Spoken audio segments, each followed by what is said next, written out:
Hello बच्चे लोगों, कैसे हो? बढ़िया। चलिए, मेरा नाम है अलकेश सर फ्रॉम आराध्य क्लासेस सिटी एम अहमदाबाद। चलिए दोस्तों, आज बहुत ही लेवल के मूड में है दोस्तों, क्योंकि finally we reach to the Newton, sir Isaac Newton. हमने पहले एरिस्टोटल के बारे में देखा, फिर हमने गैलीलियो पढ़े और अब आएंगे न्यूटन। दोस्तों एग्जैक्टली ये सब जो बातें स्टार्ट होने लगी मोशन के बारे में एरिस्टोटल ने कुछ जानकारियाँ दी, भले ही गलत हो, उनको ऐसा फील हुआ वहीं से कुछ आ रहा है, समझना बात को। भले ही उनको गलत फील हुआ था, लेकिन कुछ तो था कि मोशन वर्ड तो माइंड में आया है ना, क्यों हो रहा है, क्या हो रहा है, कैसे हो रहा है, मतलब राइट है रॉन्ग है, वो बात की बात है ना। चलिए, फिर आया माइंड में गैलीलियो के बाद आए न्यूटन। तो दोस्तों पूरा न्यूटोनियन मैकेनिक्स बोलते हैं इनको। न्यूटन नहीं, समझ लो कि अब सब मोशन के बारे में, फोर्स के बारे में, एक्सेलरेशन के बारे में जानकारियाँ देना स्टार्ट कर दी थी, तो न्यूटोनियन मैकेनिक्स भी बोलते हैं। आज हम पढ़ेंगे न्यूटन्स का law of motion first, Newton's law of motion first, NLM 1। थोड़ा न्यूटन के बारे में जानकारी ले ले दोस्तों। आपको जान के हैरानी होगी कि जिस साल गैलीलियो गैलीली की डेथ हुई थी, एक्सपायर्ड हुए थे, जिस साल गैलीलियो गैलीली एक्सपायर्ड हुए थे, उसी साल न्यूटन का जन्म हुआ था। दोस्तों न्यूटन के जन्म के 3 हफ्ते या 4 हफ्ते पहले, 1 महीने पहले उनके फादर का देहांत हो गया। न्यूटन के जन्म के पहले ही, उनके 3-4 हफ्ते पहले उनके फादर का देहांत हो गया। फिर क्या था, और न्यूटन जैसे पैदा हुए, न्यूटन का जन्म हुआ, उसके 3-4 साल बाद उनके मदर के साथ वो रहने लगे, बड़े हुए। फिर उनकी मदर उनकी नानी के साथ रहने चली गई।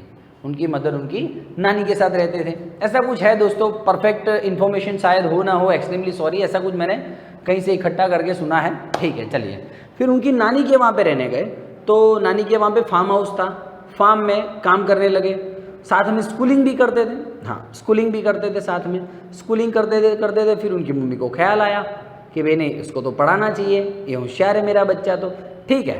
तो फिर न्यूटन को उन्होंने पढ़ाई की तरफ ज़्यादा ध्यान देने को कहा, और फिर उस हिसाब से न्यूटन को पढ़ाई भी नसीब हुई और उसके बाद उनको कॉलेज भी नसीब हुआ। दोस्तों आपको जान के हैरानी होगी कि वो कौन सी कॉलेज में एडमिशन लेने गए थे, पता है आपको? कुछ भी जुगाड़ किया, उनके अंकल ने ऐसा कुछ हेल्प किया। कौन सी कॉलेज में? Trinity college Cambridge. दोस्तों वहाँ से उन्होंने अपना स्टडी पूरा किया। आप नहीं मानोगे, आज भी कैम्ब्रिज में उनका स्टैच्यू है न्यूटन का, है ना, ठीक है। फिर क्या हुआ दोस्तों, 1665 की बात है, 1665 की बात है। एक्चुअली मैं कॉलेज टाइम में वो सब रिसर्च तो करते ही थे, सब साइंटिस्टों पे ये वो। 1665 में प्लेग की बीमारी फैल गई, 1665 में प्लेग की बीमारी फैल गई। तो उस टाइम फिर 2 साल के लिए कॉलेज बंद रहे थे, 2 साल के लिए, है ना। जैसे कोरोना में भी 6-7 महीने से बंद है ना, वैसे उस टाइम प्लेग फैला था, तो प्लेग में 2 साल के लिए कॉलेज बंद था। तो 2 साल के लिए कॉलेज बंद है, करे क्या, वो वापस उनके नानी के वहाँ पे फार्म हाउस में आ गए, है ना। और उसी फार्म में वो बैठे थे, वो एप्पल उनके ऊपर गिरा था, और वहाँ से सब कहानी स्टार्ट हुई दोस्तों। तो ये थे न्यूटन। और न्यूटन के बारे में जानने से पहले हम बात करेंगे कि दोस्तों न्यूटन ने स्टार्ट कहाँ से किया। तो न्यूटन ने स्टार्ट किया था एग्जैक्टली जो गैलीलियो ने बोला था उसके बाद का उन्होंने शुरू किया। गैलीलियो का दोस्तों हम इनर्शिया का एक एग्जाम्पल फिर से ले लें तो आपको बहुत अच्छा लॉजिक क्लियर हो जाएगा। फिर से हम स्टार्ट कर रहे हैं दोस्तों। चलिए, मैं ये जानना चाहूँगा, मान लो एक ब्लॉक या एक पार्टिकल अभी रेस्ट पे है, ठीक है, रेस्ट पे मतलब क्या हुआ, उस पर कोई फोर्स नहीं लग रहा है, नहीं सर, उस पर नेट फोर्स 0 लग रहा है। Rest, to be at rest, ऐसा आपको पता है, लास्ट इनर्शिया में मैंने बोला था rest to be at rest, at that time F net becomes 0 means velocity 0। ये बातें थी, ठीक है सर। दूसरा सिचुएशन हमारा क्या लिया था हमने, आपको याद हो तो, हाँ, moving body in motion will continue its motion with constant velocity, ये भी बात हो गई थी हमारी सर। उस टाइम भी एफ नेट क्या था, 0 था। कैसे था, ब्लॉक इस तरफ जा रहा है, ब्लॉक इस तरफ जा रहा है तो फ्रिक्शन इस तरफ लगेगा 5 न्यूटन का, और ब्लॉक पे इस तरफ अपोजिट डायरेक्शन मान लो 5 न्यूटन का एक्सटर्नल फोर्स लगाऊं तो नेट फोर्स कितना बन गया, 0 बन गया। भाई फ्रिक्शन फोर्स इधर, उतना ही फोर्स उधर, तो 40 की स्पीड से जा रहा होगा तो 40 की स्पीड से ये जाएगा। ठीक है, ठीक है, ये सब बातें हो चुकी है लास्ट वीडियो में। एफ नेट 0, यहाँ पे वी क्या है, कांस्टेंट है। ठीक है, ठीक है दोस्तों। अब दोस्तों ये दो बातें की थी गैलीलियो ने, ठीक है, गैलीलियो ने। उसमें न्यूटन ने थोड़ा दिमाग लगाया, बोला कि भाई वी 0 है, एफ नेट 0 है और वी 0 है, मतलब कि कोई एक्सेलरेशन प्रोड्यूस नहीं हो रहा है। भाई पार्टिकल स्टेडी है तो एक्सेलरेशन आएगा कहाँ से? एक्सेलरेशन तो कैसे आता है, कैसे आता है, वेलोसिटी चेंज होने से आता है। यहाँ पे भी उन्होंने नोट किया कि v कांस्टेंट है, जब v कांस्टेंट होता है तो एक्सेलरेशन 0 होता है। अरे बाप रे, लोचा हो गया सर, लोचा हो गया। तो न्यूटन का ये कहना था कि भी रेस्ट पे पार्टिकल तो रेस्ट पे रहेगा, unless it is acted upon bye an external force. Okay, net पे तो कांस्टेंट है तो कांस्टेंट ही रहेगा, unless it is acted upon bye a external force. Okay, अब दोस्तों उन्हें ऐसे ही माइंड लगाया कि मान लो मैं ब्लॉक को 5 न्यूटन का मान लो फ्रिक्शन फोर्स इधर लग रहा है, 5 न्यूटन का फ्रिक्शन फोर्स इधर लग रहा है। अब ब्लॉक पे मैं इधर 6 न्यूटन का फोर्स लगाऊं तो एफ नेट कितना हो जाएगा, 1 न्यूटन। तो अब बोलो दोस्तों, जो 40 की स्पीड से मान लो 10 की स्पीड से दौड़ रहा है उसका स्पीड बढ़ेगा, फोर्स लग रहा है तो। ओके, अब मान लो कि और मैं 8 न्यूटन का फोर्स लगाऊं, फ्रिक्शन तो 5 ही लग रहा है, 8 न्यूटन का फोर्स लगाऊं तो और एफ नेट बढ़ने लगा, 3 न्यूटन हो गया, 8 माइनस 5, और एफ नेट में यहाँ पे 15 कर दूँ तो 5, 15 माइनस 5 मतलब 10 न्यूटन। आप देख रहे हो जैसे जैसे फोर्स बढ़ रहा है, नेट फोर्स बढ़ रहा है, वैसे वैसे वेलोसिटी इंक्रीज हो रही है। तो दोस्तों वेलोसिटी इंक्रीज हो रही है। भाई पहले 5 और 6 थोड़ा फोर्स लगा तो थोड़ा वेलोसिटी बढ़ा, फिर 8 और 5 3 न्यूटन जितना फोर्स आया तो थोड़ा और वेलोसिटी बढ़ा, फिर 15 और 5 10 न्यूटन जितना फोर्स लगा, मतलब और वेलोसिटी बढ़ा। आप देख पा रहे हो दोस्तों, जब एफ नेट का वैल्यू 0 नहीं होता, एफ नेट का वैल्यू 0 नहीं होता मतलब कुछ होता है, तो आप देख पा रहे हो कि v क्या हो रहा है, चेंज हो रहा है। जब वेलोसिटी चेंज होता है तो एक्सेलरेशन प्रोड्यूस होता है, एक्सेलरेशन प्रोड्यूस होता है। तो ये थॉट है दोस्तों, पूरे लेक्चर का ये थॉट है। ठीक है, मेरा ये थॉट है। अब मैं आता हूँ दोस्तों आपके लिखावट पे, Newton's law of motion first, लिखावट पे आ जाता हूँ मैं। तो मैं लिख सकता हूँ, इस पर देख देख के सारा आ जाएगा। रे न्यूटन का फर्स्ट लॉ क्या था पता है? इनर्शिया का लॉ बोलते हैं, न्यूटन्स लॉ ऑफ इनर्शिया। उन्होंने उनकी जिंदगी का काम यहीं से शुरू किया था, इसको ही पकड़ा कि भाई everybody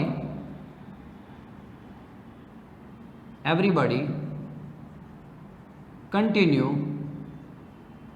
it's state, everybody continue its state of rest, यही है ना?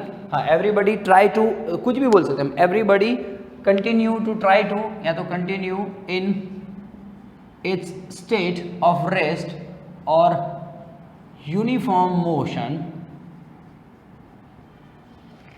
भाई पार्टिकल रेस्ट वाला रेस्ट पे रहेगा, यूनिफॉर्म वाला यूनिफॉर्म पे रहेगा, जब तक कि उस पे कोई एक्सटर्नल फोर्स ना लगे। एक्सटर्नल फोर्स लगेगा तो अपना पोजीशन चेंज करेगा। तो uniform motion unless acted upon bye an external force.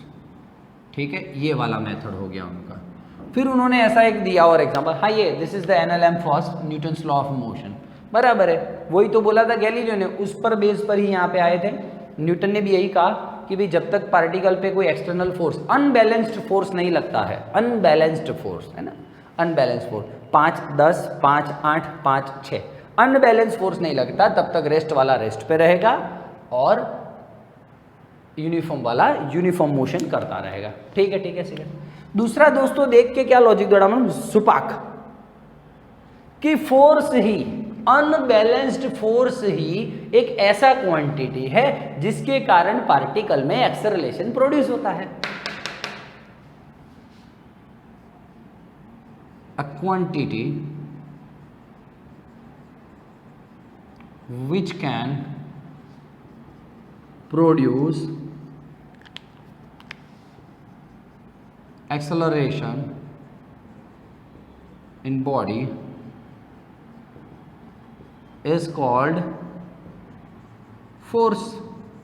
ठीक है, डन है। तो फोर्स ही एक्सेलरेशन प्रोड्यूस करता है, मतलब फोर्स का डायरेक्टली लिंक है एक्सेलरेशन के साथ, अनबैलेंस्ड फोर्स का डायरेक्टली लिंक है एक्सेलरेशन के साथ। एफ नेट देखो कुछ मिला मतलब एक्सेलरेशन प्रोड्यूस हुआ, एफ नेट जीरो है तो एक्सेलरेशन नहीं मिलता है।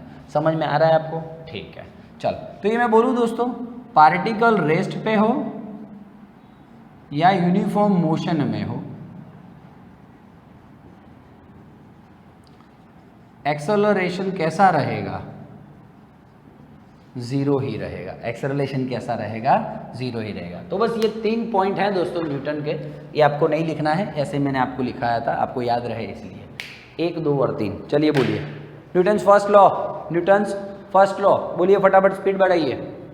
ठीक है, चलो। हाँ, रेस्ट वाला रेस्ट पे रहेगा, यूनिफॉर्म वाला यूनिफॉर्म पे रहेगा, जब तक कि उस पर कोई अनबैलेंस फोर्स ना लगे। ठीक है, एफ नेट जीरो हो तब तक तो वो ऐसे ही रहेंगे। ठीक, चला जा। फोर्स फिर ध्यान में आएगी, फोर्स ऐसा क्वांटिटी है जो एक्सेलरेशन प्रोड्यूस करता है। एक्सेलरेशन प्रोड्यूस करता है मतलब कि वेलोसिटी में डिक्रीज या इंक्रीज करता है। ओके, हाँ, रेस्ट और यूनिफॉर्म में होंगे तब एक्सेलरेशन जीरो होगा। इनके जो फर्स्ट लॉ है ना दोस्तों, उस पर से एक जानकारी नहीं मिल पाई, एक लिमिटेशन आ गया कि फोर्स का वैल्यू कितना है ना, वो नहीं फाइंड कर पाए। इट डज नॉट, और या तो फोर्स का वैल्यू यहां से नहीं मिलता है, बस। फोर्स है, एक ऐसा क्वांटिटी ढूंढ लो कि फोर्स वो एक्सेलरेशन प्रोड्यूस करता है, लेकिन उसका वैल्यू कितना होगा वो फाइंड नहीं कर पाए। वो हम आगे दूसरे वाले लॉज में और आगे सब देखेंगे।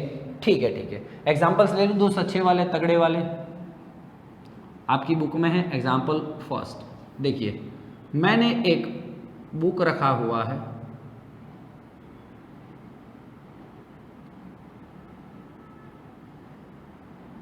ये रहा बुक। ठीक है, बुक। ठीक है दोस्तों, बुक स्टेडी है, रेस्ट पे है टेबल पे। क्यों सर? एफ नेट जीरो होगा, उस पर कोई फोर्स नहीं लगता होगा, ना ही उस पर फोर्स लग रहा है, एफ नेट जीरो होगा। कैसे? देख, बुक पड़ी है, बुक पे नीचे की तरफ दोस्त उसका वेट फोर्स mg लगता है, बिल्कुल लगता है दोस्तों। और बुक पड़ी है तो उस पे ये टेबल का सरफेस ऊपर की तरफ नॉर्मल फोर्स लगा रहा, नॉर्मल फोर्स, उसको आरबी बोलते हैं कुछ केस में। ठीक है, क्या लगा रहा? Normal force. नॉर्मल फोर्स का आगे मैं पढ़ाऊंगा, ये भी कल याद रखना है आपको। तो दोस्तों, देयर इज अ बुक है ना, 2 forces are exerted on that book. First one is, उस पे वेट फोर्स लग रहा, W is equals to mg in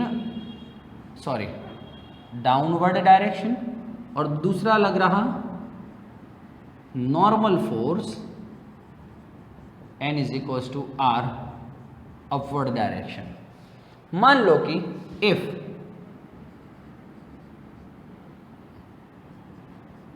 wait force and normal force, मतलब कि W और N इक्वल हो, आर इक्वल, और ऑपोजिट डायरेक्शन में हो, एफ नेट कितना हो जाएगा, 0 हो जाएगा। इसलिए दोस्तों book, so book is at rest. बोल भाई समझ में आ रहा है? पहला एग्जांपल लिया है मैंने, पहला एग्जांपल लिया है। स्क्रीनशॉट लेना हो तो ले ले, स्क्रीनशॉट लेना हो तो ले ले। चल 2 मिनट रुक जा, बॉर्डर ऑफ करता हूँ। चल देख ले, आजा। एग्जांपल, दूसरा एग्जांपल ले रहा हूँ। ऐसे टाइम पास वाले एग्जांपल हैं, आप देख चुके हो पहले। धूम मजा ले, गाड़ी वाड़ी सर आप ही बनाते हो, बाकी सब छोड़ो यार। धूम मजा ले, धूम धूम धूम,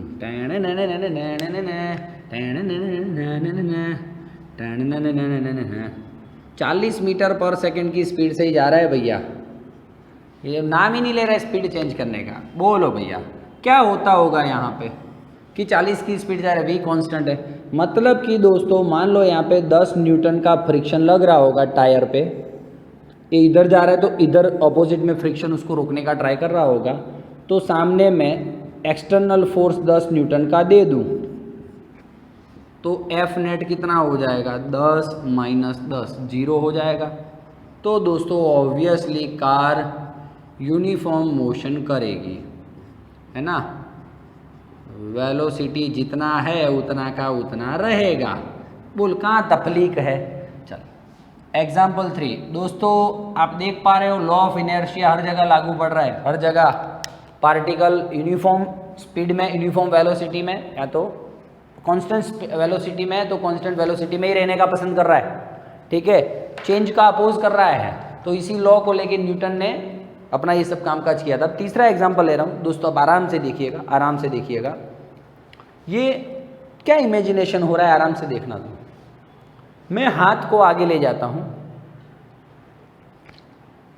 देखा आपने ये बोतल किस तरफ आ रही है, देख तो पीछे आ रही है। मैं हाथ को आगे ले जा रहा हूँ, सॉरी हाथ को ऐसे हो गया ना, हाथ को आगे, सिंपल हाथ को आगे, देखो बॉडी पीछे आ रही है, ट्राई कर रही है बॉडी पीछे आने का। और यही मैं लाओ तो देना, यही मैं बॉटल को, एक मिनट रुक जाओ, यही मैं बॉटल को, अब मान लो हाथ को पीछे ला रहा हूँ तो बॉटल कहाँ जा रही है, उधर जा रही है। देख मैं हाथ को पीछे ला रहा हूँ तो देखो बॉटल पीछे घूम रही, समझ में आ रहा है। तो देखा इस तरफ जा रहा हूँ तो बॉटल इधर गिर रही है, इस तरफ आने का ट्राई कर रहा हूँ तो बॉटल उधर जा रही है। चक्कर क्या है, चक्कर क्या है सर, बॉटल अपना पोजीशन चेंज ही नहीं करना चाह रही है। बॉटल मेरे जो चेंज करने का है, मैं ट्राई कर रहा हूँ कि बॉटल को भी मोशन में लाऊं। देखा मैंने आगे मोशन कराना चाहा बॉटल को, बॉटल पीछे आई, मतलब कि बॉटल भी चेंज का अपोज कर रही है। मैं पीछे इधर ला रहा हूँ इधर, तो देखो वो उधर गिर गई, मतलब कि वो बदलाव का, चेंज का अपोज कर रही है। तो दोस्तों मेरा तीसरा एग्जाम्पल यही है कि मान लो मैं बस में जा रहा हूँ, कहीं पे बस में जा रहा हूँ, ठीक है। बस अचानक से सडनली बस स्टार्ट हो गई, सडनली बस स्टार्ट हो गई, ये जुबाक, बस स्टार्ट बढ़ने लगी आगे, और अंदर मैं खड़ा हूं। तो आपको क्या लगता है दोस्त, मैं किधर तरफ झुकूंगा,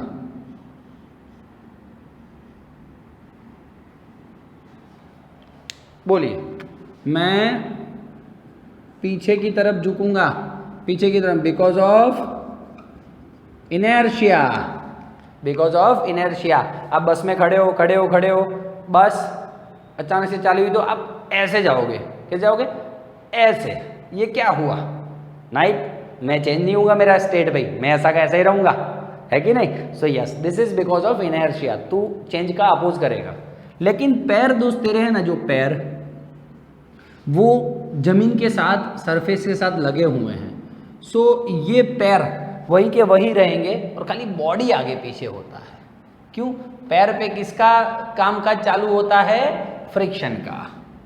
सो फ्रिक्शन के कारण पैर तो यहीं पे बस पे ही लगे होते हैं, पैर आगे पीछे नहीं होते हैं, पैर तो वहीं लगे होते हैं, खाली तेरा बॉडी आगे, बॉडी पीछे होता है। बस आगे जाएगी तो बॉडी पीछे होगा, फिर नॉर्मली वापस तो नॉर्मल हो जाएगा।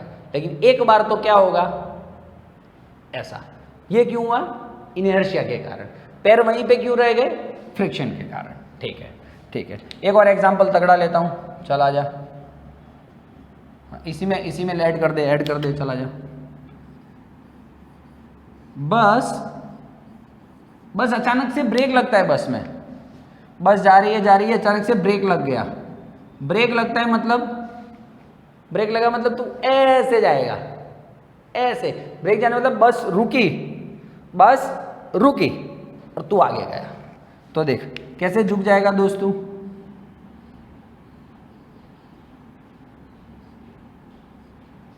ज़पाक। क्यों हुआ ये दोस्तों? बस ब्रेक लगती है ना, बस रुकी और तेरा बॉडी आगे जाएगा इनर्शिया के कारण। और ये जमीन पे ही पैर है, क्यों? फ्रिक्शन के कारण। ठीक है, तो ये लॉजिक लेवल की बातें हैं। अच्छा दोस्तों, तुम कभी भी ट्राई करना, कभी भी देखना। मान लो बस में तू खड़ा है, बस इस तरफ मुड़ रही है ना ऐसे, तो तेरा बॉडी ऐसे हो जाएगा।